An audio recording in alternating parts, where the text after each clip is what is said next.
How to use TradingView. So basically what you're gonna have to do is simply go to tradingview.com, and after you create your free account, what you're gonna have to do is simply go to markets, and basically here with TradingView you can see the charts basically of everything that is related to finance. So as you can see, you have stocks, ETFs, crypto, forex, and others. So simply choose any of these sections, and then what you're gonna have to do is simply search for, let's say in my case, the stock that I want to look for. So as you can see, I have Apple here.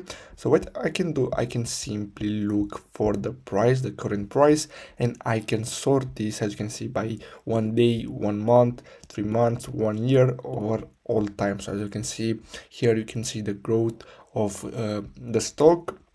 And as I said earlier, you can even look for crypto if you want. As you can see, I have Bitcoin right here.